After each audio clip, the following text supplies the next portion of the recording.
America, my name is Osei-Frimpong. I come to you live every, let me get my levels right, Thursday about this time. And I wanted to talk to you today about Matt Gaetz and his little bit of civil disobedience that led to the ouster of Kevin McCarthy.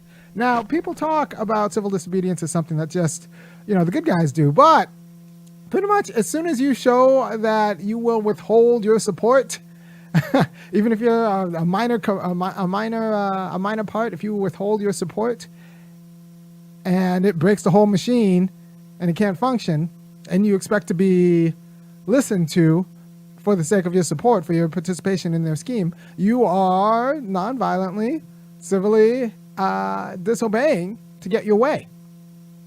And, it works. It works. And people can say like, well, no, Kevin McCarthy will get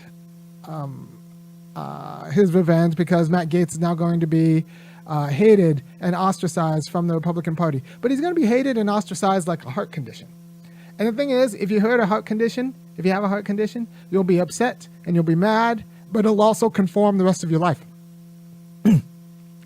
because you want to live, right? So if Republicans can talk all they want, and they will talk a lot of mess about how they're going to freeze Gaetz out and treat him horribly.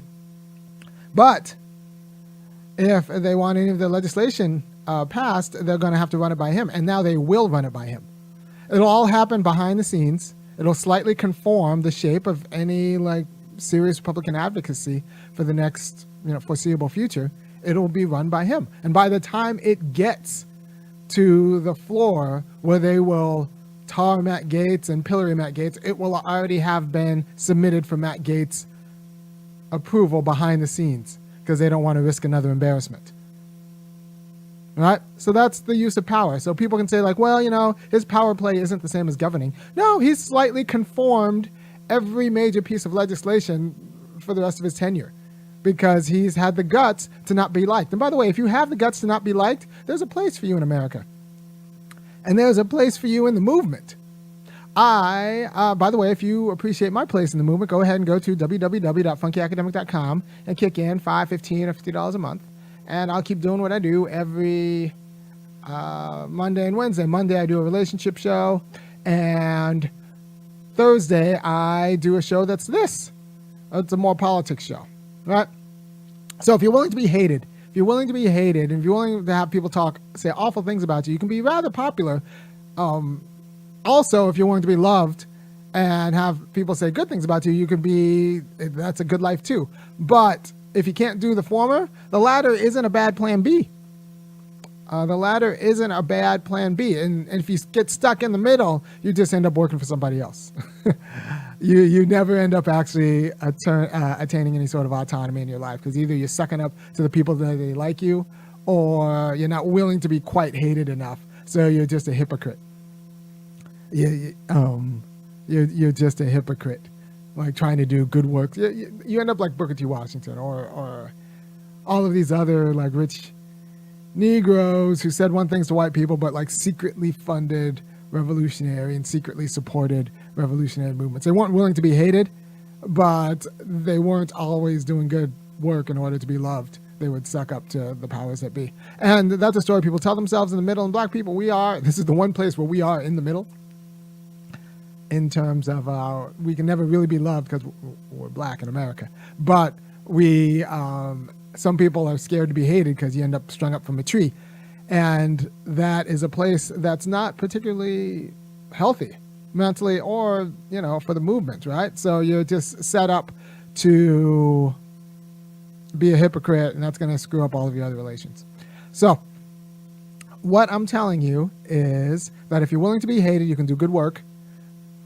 And if you're willing to be hated, you can at least do work for your side. I'm not sure, Gaetz' priorities are not my own. I don't think his work is my vocation, but the strategy was appropriate. If we did the same thing to Pelosi, we would have nicer things. But we'd have to be hated by rich people. And it's hard to be hated by rich people because a lot of your livelihood comes from rich people. But if you're willing to be hated by rich people, you can go independent like me. Once again, go to www.funkyacademic.com, and I'll keep telling you, in hard detail, the virtues of being hated by rich people because I'm supported by you. at $5.15 or $50 a month, and I'll keep doing what I'm doing. So if you're willing to shut it down, be called all sorts of names, you will end up with some modicum of power, if you have the power to shut it down, if they need you for something, if you need it. So first you have to make yourself necessary, and then be willing to withhold the necessary contribution. Make yourself necessary, develop a skill or an expertise, whatever, make yourself necessary, then be willing to withhold the occupation. They're gonna call you all sorts of things. For example, black people are necessary for the Democratic Party. If we actually withhold our votes for Joe Biden, they'll call us all sorts of things. And black men, they're going to call you all sorts of things anyway. So I say just vote going out west anyway. Because it's not going to be that. This is the hard truth is it's not that worse for us under Donald Trump. In some ways, it might be better. But more importantly, if it puts what we need to do more than anything else, more than make sure Trump doesn't get in office, is put the Democratic Party on notice that they need to actually have policy tailored to the blacks, right? And if we refuse to do that, I think that is more important than making sure Donald Trump stays out of office. And the only way to put the Democratic Party on notice is to not vote for them.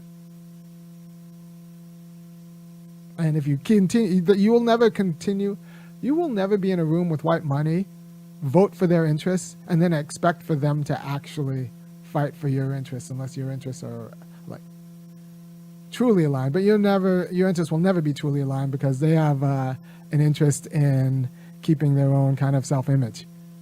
So, you got to be willing to tick off the whites. And I got in trouble a few years ago for saying that when you tick off the whites, some of them might shoot back.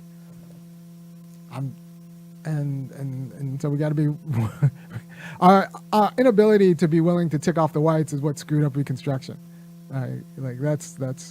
We had a working Reconstruction for the United States, and then we lost the taste of ticking off the whites, and then pulled out of the Freedmen's Bureau and abandoned black people to the Klan. And we're living the legacy of that. As we stand. I don't think that's a great legacy, and we have to be willing to tick people off. So this is what Gaetz should have taught America. If you're willing to tick off people who say that they're your friends, the Republicans say that they're Gaetz' friends, if you're willing to tick off people who say that they're your friends, you could actually have some power. You will be hated, but you'll be respected, and now they have to run all legislation through you. Behind the scenes. You'll never get credit. Don't expect it. Don't do this if you want credit for good things. But they, behind the scenes, now have to run all legislative priorities through Matt Gaetz. It was a coup. It was successful. And now he's, and people say, like, what can one congressperson do? Well, if AOC if the squad had done this, we'd be talking about Medicare for all in a serious way. They could have actually just done it for a more democratic process. Like, you launch a coup like this to change the norms, the internal norms within the Democratic Party. You get mandatory debates, you get all these other things that model a better democratic process and representative process within the Democratic Party.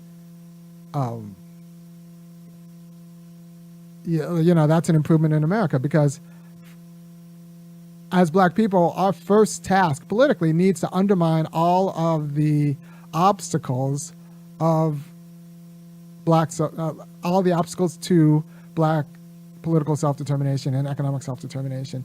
And that means we need, a government that supports us, that recognizes the wrongs that are done to us, and will uphold our rights as citizens and legacy citizens. And by redressing the wrongs that were done to descendants. So if you that's our priority. And any way that happens, that is what progress looks like. So if we had to hold up some votes, if we had to endure some short-term pain, right now we're looking at generational pain. So enduring some short-term pain is just going to be part of the job. It's part of working out. When you work out, you endure short-term pain. We need to David Goggins this electoral situation. And people will call you all sorts of names, just saying, oh, you're just privileged because you are willing to let Trump go into office. Well, you're going to have to just endure that. And people will call you all sorts of names. And black people, especially black men, they'll call you all sorts of names anyway. So just endure it and just be very focused. I'm doing this until the Democratic Party respects black people and has serious legislation to deal with, reparations to make us whole and uphold our institutions. That's our families, our jobs, churches, all of that. All of those institutions need to be made whole. That will, in a significant way, mean a distribution of resources to black people. So a government distribution of resources to black people. And to pretend that the U.S. government hadn't done this before is kind of ridiculous, considering that, we pretty much gave the Native American lands to the whites during the Homestead Acts because we decided that the whites needed a place to live and their own plot in order to be full Americans. And for black people, we didn't get that. Instead, we got the idea that black people need to work for the whites who own everything in order to be, full Americans with a tongue firmly in cheek. Because I don't think black people are full Americans. I think we're an internal colony, not even allowed to speak on our own interests, except on a little itty-bitty YouTube show that only exists through your support. And on a platform like YouTube that I'm sure one call from Elon Musk, I just kind of go dark. So get all your wisdom now, because who knows? If I hit on too much truth, I might just go away. Not disappeared as in rubbed out, disappeared as in like the algorithm will never show you my videos. Somehow when you click that bell, which you should to subscribe to the show, you won't get a notification. Who knows? I don't have any power with respect to making sure that will act right.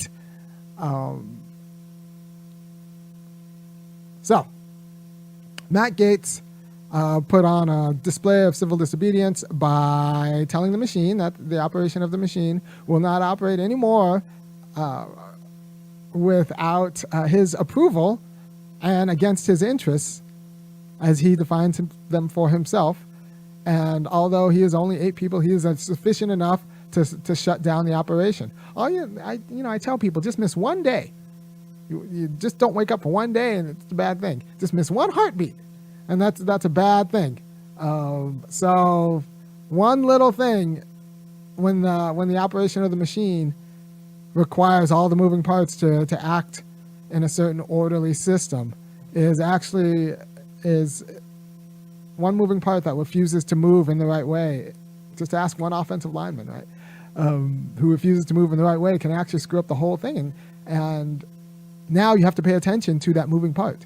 So he was a squeaky wheel and he's going to get greased. Now he's not going to, this is important. He will not get greased in public. In public, he'll be pilloried. In public, people will say all sorts of bad things about him. Republicans are going to say all sorts of bad things. In private, they're going to be asking his permission. And that's the political lesson of this McCarthy ouster. In private, they're going to be asking his permission. And that matters. And it'll subtly shape initiatives going forward. Like I said, if the squad had used this kind of power against Pelosi, they could have been pilloried publicly and privately reformed at least the internal workings of the Democratic Party. That is just the truth. And I will see you on Monday to talk about something completely different. Take care.